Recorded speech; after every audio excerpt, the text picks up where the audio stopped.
چراغوں سے چراغ جلتے ہیں، عاشقوں سے عاشق پیدا ہوتے ہیں۔ مطلب کون کہتا ہے کہ اگر محبت کرنے والوں کو ختم کر دیا جائے، ان کی آواز کو دبا دیا جائے یا کسی طریقے سے انہیں کالعدم کر دیا جائے تو وہ مٹ جاتے ہیں؟ ایسا نہیں ہوتا۔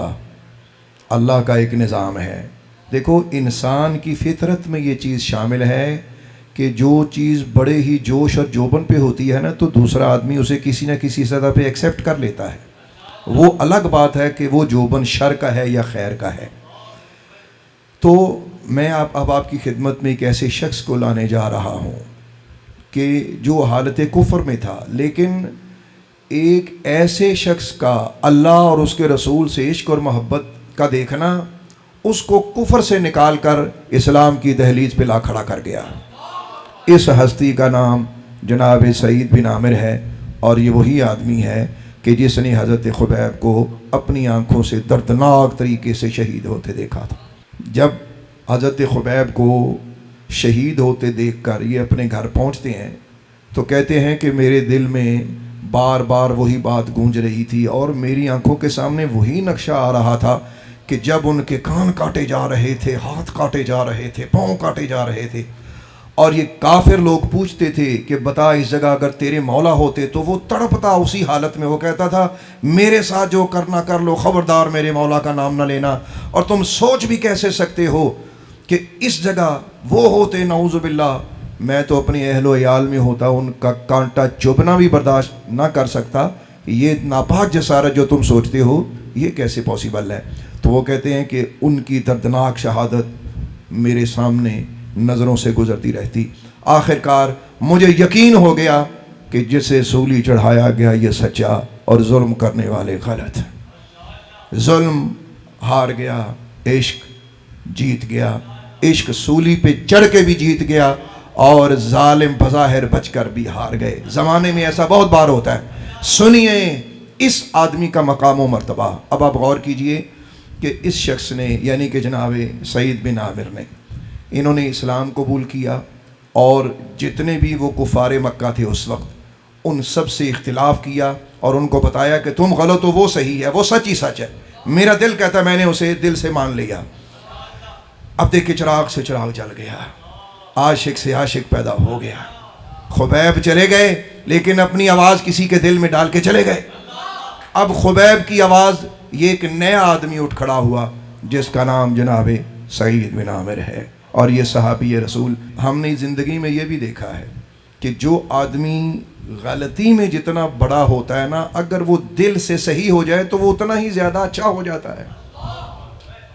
یہ غالباً ایک حدیث بھی ہے کہ نبی پاک علیہ الصلوۃ والسلام نے فرمایا کہ تمہارے کفر میں جو آدمی جتنا برا تھا نا، جب اس نے دل سے اسلام قبول کیا تو وہ اسلام میں اتنا ہی اچھا آیا۔ آپ اسلام قبول کر چکے، یہاں تک کہ آپ نے حضرت سیدنا ابو بکر صدیق رضی اللہ تعالیٰ عنہ کا زمانہ خلافت بھی دیکھا، حضرت سیدنا عمر فاروق کا دور خلافت بھی دیکھا، اور حضرت عمر فاروق کے ساتھ تو کیا ہی معاملات تھے، یہ سننے والے ہیں۔ اگر آپ نے یہ سن لیا، آپ کو پتہ چلے گا کہ اصحاب رسول کیسے تھے۔ حضرت سیدنا عمر فاروق رضی اللہ تعالیٰ عنہ کا جب دور خلافت آتا ہے تو یہ حضرت عمر کو کھڑے ہو کر نصیحتیں کیا کرتے تھے۔ آپ سوچیں کہ کیا کوئی ایسا بھی ہوگا جو عمر کو بھی نصیحت کرے؟ اور یہ ان کو کہتے تھے، عمر دھیان کرنا، تمہارا اور رعایا کا معاملہ بڑا خطرناک ہے، رعایا کی وجہ سے اللہ کو ناراض نہ کرنا، اور اللہ کے سامنے رعایا کے ساتھ کوئی دھوکہ نہ کر دینا، کوئی غلطی نہ کر دینا۔ اور اس قسم کی نصیحتیں کرتے تھے کہ رعایا کا حق اپنی جگہ، مولا کا حق اپنی جگہ۔ آپ کی مشہور نصیحت ہے حضرت عمر فاروق کو، جس کو سن کر حضرت عمر فاروق نے ان کو حمص کا گورنر بنا دیا، حالانکہ یہ نہیں چاہتے تھے، وہ بھی آ رہی ہے بات۔ تو انہوں نے حضرت عمر سے کہا کہ یا امیر المومنین، میں آپ کو ایک بات کہتا ہوں، میرا آپ سے مشورہ یہ ہے کہ آپ اپنی ساری رعایا کے لیے وہی چیز پسند کریں جو آپ اپنے لیے پسند کرتے۔ اب آپ غور کیجئے، حالانکہ اسلام میں یہ حکم بھائی کو ہے کہ اے اسلام کو قبول کرنے والے، تو اپنے بھائی کے لیے وہ چیز پسند کر جو تو اپنی ذات کے لیے پسند کرتا ہے۔ یہاں رعایا کے لیے کہا جا رہا ہے کہ پوری رعایا کو اسی نظر سے دیکھ جیسے خود کو دیکھتے ہو۔ اور بھی بہت ساری باتیں۔ تو حضرت سیدنا عمر فاروق رضی اللہ تعالیٰ عنہ متاثر ہوتے تھے اور مسکراتے تھے. ایک دن فرمانے لگے کہ بھئی آج کے بعد میں یہ چاہتا ہوں کہ تجھے حمز کا گورنر بناؤں. تو بڑی بنیادی چیزیں جانتا ہے, تو ایسی باتیں جانتا ہے, ایسی باتیں کرتا ہے کہ جو کسی حاکم میں ہونی چاہیے. انہوں نے کہا حضور معذرت میں نہیں کروں گا, میری آزمائش نہ لیں. حضرت عمر فاروق ناراض ہوئے, فرمایا تجھے میرے ساتھ اس نیکی میں کھڑا ہونا پڑے گا. جناب امیر المومنین سرکار نے جب یہ فرمایا تو آپ نے اس کو قبول کیا, اور قبول کرنے کے بعد آپ اپنے اہل و عیال کے ساتھ بطور گورنر آپ حمز کی طرف چل پڑے. جب آپ حمز کے گورنر بنے تو حضرت سیدنا عمر فاروق رضی اللہ تعالیٰ عنہ کی ایک بڑی خوبی یہ بھی تھی کہ جب آپ کسی کو کسی جگہ کا گورنر بنا کے بھیجتے تھے نا, تو آپ اپنے کوئی کارندے بھیج کے وہاں کے حال احوال معلوم کیا کرتے تھے. ہاں بھائی تمہارے اوپر جو بندہ بٹھایا یہ کیسا ہے.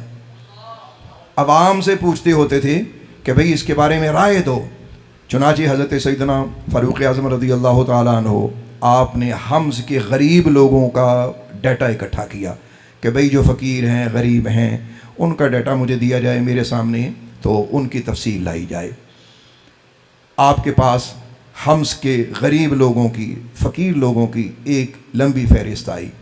آپ نام پڑھتے گئے, نام پڑھ رہے ہیں فلاں بن فلاں, فلاں بن فلاں, فلاں بن فلاں. جب یہ نام پڑھے تو ایک نام ان میں یہ بھی تھا, سعید بن عامر.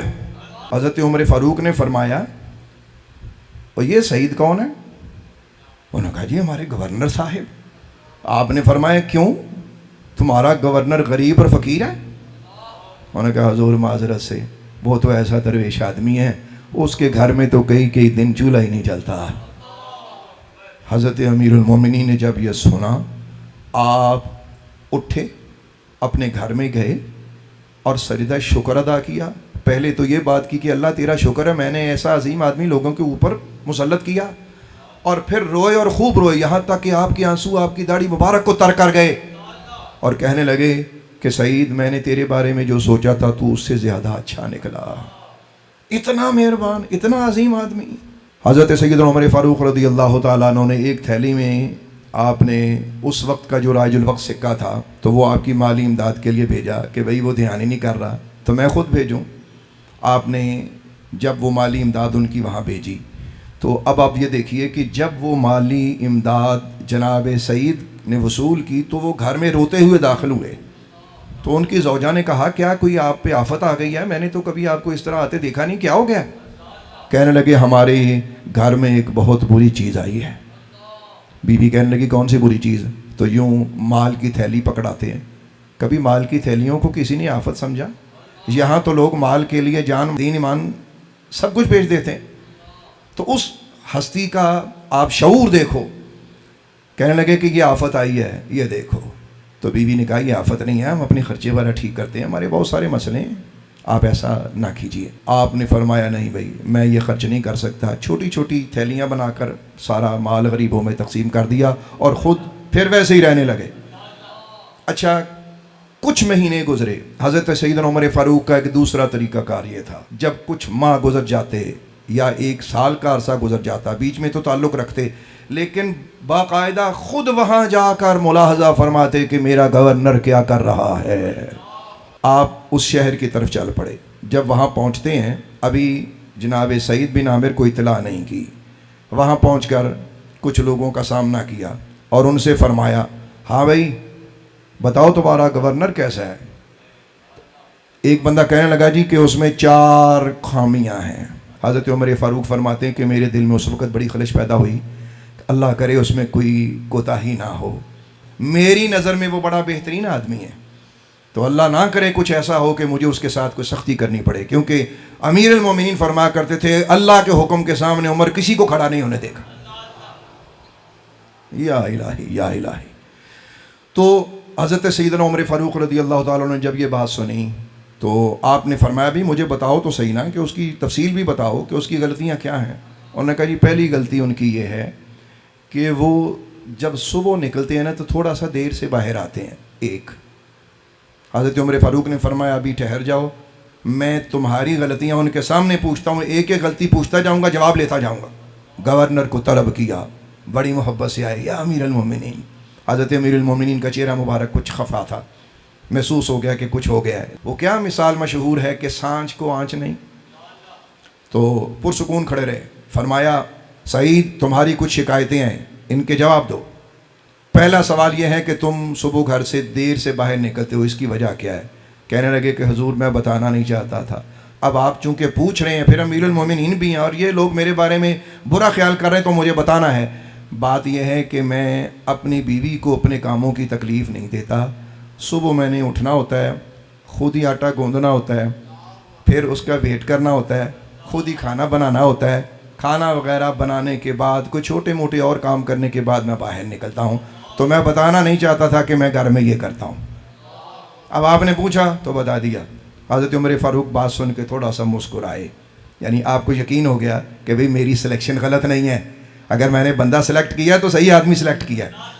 فرمایا ہاں بھی دوسرا اعتراض؟ انہوں نے کہا جی دوسرا اعتراض یہ ہے کہ یہ رات کو کسی کی بات نہیں سنتے۔ فرمایا ہاں بھی اس کا کیا جواب ہے؟ عرض کی حضور دن کو لوگوں کی خدمت کرتا ہوں، رات کو اللہ کی بارگاہ میں کھڑا رہتا ہوں۔ حضرت عمر فاروق فرمانے لگے اے تجھ میں تو یہ میری صفت ہے، یہ تو عمر کی صفت تم میں منتقل ہوئی۔ خوش ہوئے۔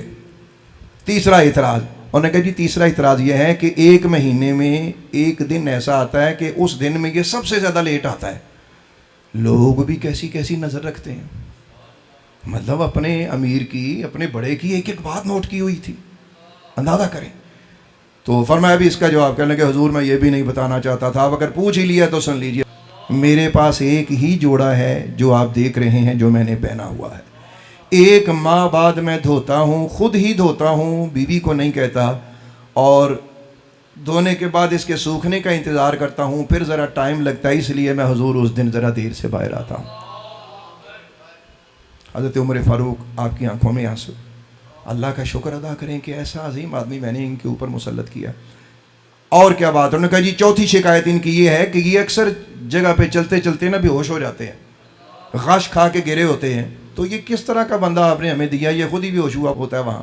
حضرت امیر المومنین نے فرمایا ہاں بھائی کیا مسئلہ، تمہیں کوئی بیماری ہے؟ کیا مسئلہ ہے تمہیں؟ انہوں نے کہا حضور میں سچ بول رہا ہوں، میں ویسے بھی ہوش نہیں ہوتا، مجھے کوئی بیماری نہیں ہے، مجھے جب بھی وہ منظر یاد آتا ہے جو میں نے اپنی آنکھوں سے حضرت خبیب کو شہید ہوتے وقت دیکھا تھا، وہ منظر میری نظر کے سامنے آتا ہے، وہ دردناک باتیں میری نظر کے سامنے آتی ہیں، مجھے ان کی باتیں یاد آتی ہیں، تو مجھے افسوس ہوتا ہے کہ میں نے اس وقت ان کی مدد کیوں نہیں کی، میں تماشا بنا کیوں کھڑا رہا۔ اس دکھ کی وجہ سے میں بے ہوش ہو جاتا ہوں، مجھے سمجھ نہیں آتی کہ میں کیا کروں۔ حضرت عمر فاروق نے یہ چاروں باتیں سنی اور آپ نے فرمایا او لوگو تمہیں مبارک ہو، جن کا ایسا ذمہ دار آدمی ان کے اوپر ہو تو اس رعایا پہ رحمت ہی رحمت ہوگی۔ آپ نے بہت سا انعام و اکرام ان کو عطا فرمایا، لیکن اس ہستی نے پھر وہی کام کیا، جو بھی عطا حضرت امیر المومنین نے فرمائی انہوں نے وہ تقسیم کر کے لوگوں کو دے دی، اور پھر بھی خود بھی کچھ نہیں رکھا۔ ایسے ہوتے ہیں مدینہ پاک کے فیض یافتہ لوگ، ایسے لوگ ہوتے ہیں کہ جنہیں سرکار دو عالم اپنی تربیت عطا فرمائیں، ایسے لوگ ہوتے ہیں جن کے دلوں میں اللہ ہو۔